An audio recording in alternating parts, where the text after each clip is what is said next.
Good evening, everyone. Welcome back to Strategic Vanguard podcast. Tonight, we're delving deep into one of the most interesting subjects of our times, that of the undersea cables. All the world's communications are routed through these cables, but they can also be the source of major battles of tomorrow.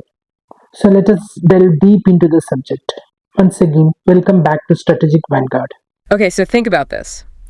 Right now, as you're listening to us, there's this incredible amount of activity happening deep under the ocean, completely unseen. Yeah, it's kind of mind-blowing. We're talking trillions, over $10 trillion in financial transactions, something like 99% of all global internet traffic.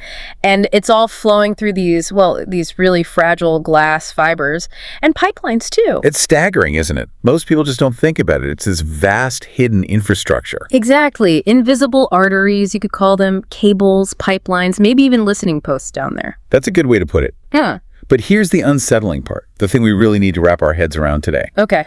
In the next major conflict, these silent, hidden pathways, they could be the very first targets. Wow. Yeah. The real battle might not be ships on the surface, but a struggle deep below in the dark. Yeah, that's a really sobering thought, and it's precisely why we wanted to do this deep dive. Mm-hmm. Our mission today is really to, pull back the curtain on this hidden world, explore why it's so critical for global stability, and honestly, for your everyday connection to everything. It affects us all, directly or indirectly. So let's start with the scale. It's not just a couple of wires. No, not at all. We're looking at over 450 major undersea cables. They literally stitch the entire planet together. 450? Yeah. All your internet searches, your banking, even sensitive military communications, they're all racing through these incredibly thin strands of glass on the ocean floor. It's the absolute backbone. And geographically, some areas are more critical than others. Definitely. Take the Indo-Pacific region. The cables there, they're like superhighways connecting India to Southeast Asia, the Middle East, Europe. Hugely important. So if something happened there, the domino effect would be massive, immediate, across continents, affecting billions of people. It's not a localized problem. And it's not just data, is it? You mentioned pipelines earlier. Right. That adds another whole dimension. We're talking subsea pipelines carrying gas, oil, critical energy supplies. And we've seen vulnerability there quite recently, haven't we? We certainly have. The Nord Stream sabotage back in 2022, that wasn't theoretical. It was a very stark, real-world demonstration of how physically vulnerable this stuff actually is. Wake-up call, really. Absolutely. Mm-hmm. So, given how much we rely on all this, what's the real economic danger if these links get cut? How bad could it be? That's the million-dollar question, or maybe trillion-dollar question. The dependence is, it's profound. Mm-hmm. Cutting even a handful of major cables could genuinely paralyze economies, especially island nations or places really heavily reliant on, say, digital services or finance. They could be knocked offline almost instantly. Cut off completely. Yeah. And the problem isn't just the damage itself, it's the repair. Fixing a deep sea cable isn't easy, especially if it's in difficult or hostile waters. It can take weeks, sometimes longer. Weeks is a long time in modern economics. Exactly. Plenty of time to absolutely cripple a nation's communications, their economy, basically sever their link to the rest of the world. It really forces countries to think differently about resilience, doesn't it? It's not just about having backups anymore. It's about core strategic planning. Digital redundancy becomes as vital as, say, fuel reserves. Yeah, it expands the whole definition of national security into this unseen domain. Precisely. So, okay, if these cables and pipelines are the world's lifelines, it makes sense that the deep sea itself is becoming a new kind of battleground. How are navies adapting? Well, the shift is already well underway. It's gone from a niche concern to a really critical component of modern naval strategy. Deep sea warfare is now explicitly part of the planning. So what does that look like in practice? We're seeing major powers, the U.S., China, Russia, developing very specialized assets. It's not just about traditional submarines anymore. Right. Seeing specialized subs designed with tools, manipulators, potentially even things for cutting cables. Really? And autonomous underwater vehicles, drones basically, built for surveillance down there, mapping, maybe even sabotage. Plus, Fixed undersea listening posts on the seabed itself, tracking submarine movements, monitoring key infrastructure points. It's a whole hidden layer of military capability. Exactly, operating far below the surface. And it's not just theoretical capabilities. We've actually seen incidents or suspected incidents that point to this, right? Oh, definitely. There's been quite a bit of focus on certain vessels. The Russian submarine Yantar, for example. I've heard that name. Yeah. It's frequently suspected of operating very close to vital NATO undersea cables. The concern is that it's mapping them, identifying vulnerabilities, reconnaissance for potential future action. A clear sign of strategic interest, at least. Absolutely. And it's not always overtly military vessels either. Look at China's major push into deep-sea mining technology. Mining. How does that connect? Well, it's this concept of dual-use capability. Yeah. A vessel designed for deep-sea exploration or resource extraction could potentially be adapted or used for other undersea tasks. Ah, I see. Like surveillance or interfering with infrastructure? Potentially. It adds this layer of ambiguity. Yeah. Activities that look perfectly civilian on the surface might have underlying strategic implications in this new, contested deep-sea environment. That dual-use angle is, that's tricky. Okay, let's bring this closer to home for a significant part of the world. India.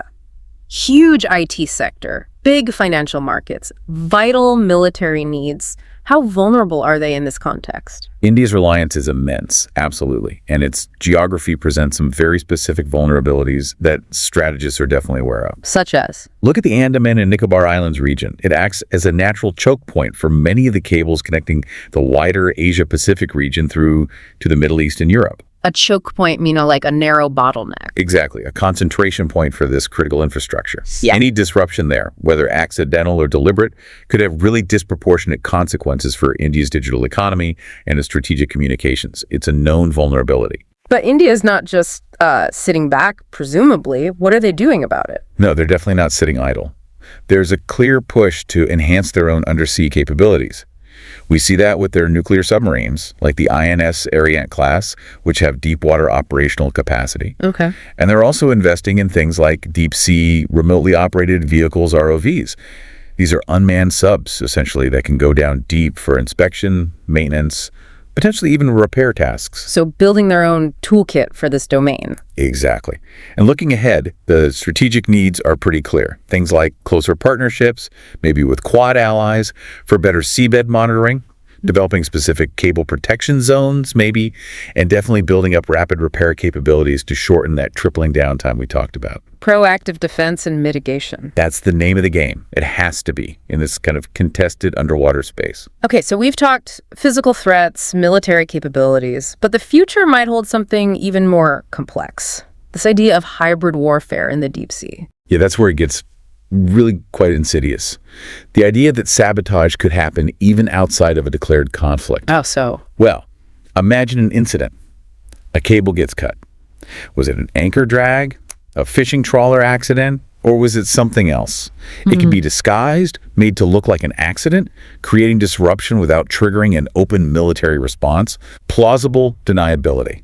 That's chilling. Covert action in peacetime. Exactly. And then you have the concept of layered threats, combining different tactics. Layered how? Imagine, say, a sophisticated cyber attack targeting a cable landing station on shore, the point where the undersea cable connects to the land network, maybe disrupting its control systems. Okay.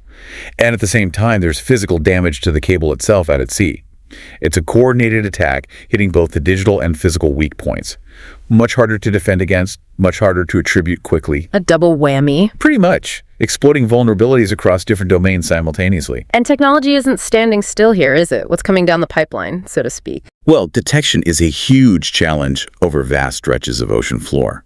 So we're likely to see more sophisticated, AI-powered, autonomous drones. AI-powered. Yeah, drones capable of patrolling huge lengths of cable routes on their own, detecting anomalies, maybe even identifying potential threats without needing constant human oversight, making surveillance much more persistent. And what about the cables themselves? Can they get smarter? That's another key area, the development of so-called smart cables. These wouldn't just be passive data conduits. Right. They'd have built-in sensors, intrusion detection systems, basically. They could potentially feel or detect tampering, unusual activity, and send an alert immediately. So moving from finding damage after the fact to potentially detecting an attack as it happens. That's the goal. shifting towards proactive defense, embedding security right into the infrastructure itself, it could be a game changer for monitoring and protection. So, after exploring all this, what's the big picture? What's the main thing we should take away from this deep dive? I think, stepping back, the fundamental point is that our understanding of warfare and national security has to evolve. It's not just about tanks and missiles anymore, or even just about traditional cyber warfare focused on networks. Right. It's increasingly about controlling or disrupting these absolutely vital, yet largely invisible physical networks that underpin, well, everything. Our global economy, our communications, our daily lives. The battle lines are literally being drawn on the seabed. In a place most of us never see or think about. Exactly. And that leads to the second key point. Nations, particularly highly connected nations like India or frankly any modern economy, must treat this undersea infrastructure as a top-tier national security asset. Not just commercial infrastructure. No, absolutely not. Their economic health, their military effectiveness, even their social stability is fundamentally tied to the security of these unseen cables and pipelines. It requires a whole new level of strategic focus and investment. It really paints a sobering picture, but a necessary one, I suppose. The idea that the next major conflict might not start with a bang. It could start silently, deep underwater. No gunshots, no explosions reaching the surface initially. And the first casualty wouldn't be soldiers, but our connection, our link to the global network, plunging potentially huge areas into, well, a kind of digital darkness. It makes the stakes incredibly high and incredibly personal, doesn't it? It's not abstract. It impacts everyone who uses the internet, makes a phone call overseas, relies on international banking, which is basically everyone. Yeah, it really does. So it leaves us with a pretty critical question, doesn't it? As citizens, as policymakers, as strategists, who is actually watching these silent highways under our oceans? That's the crucial question. Because you get the sense that if we collectively stop paying attention, someone else certainly won't. And their intentions might not be peaceful at all. Vigilance is key. Understanding the stakes is the first step. Stay vigilant, stay strategic. Thanks for this deep dive. My pleasure. It's a vital topic. Before we move forward, please like, share, and subscribe Strategic Vanguard and be up to date with the latest news and happenings from the world of defense, strategic, and international affairs. Tune into our video channels in YouTube and Rumble. And if you want to hear the audio version, tune into our Strategic Vanguard channels in Spotify and Amazon Music.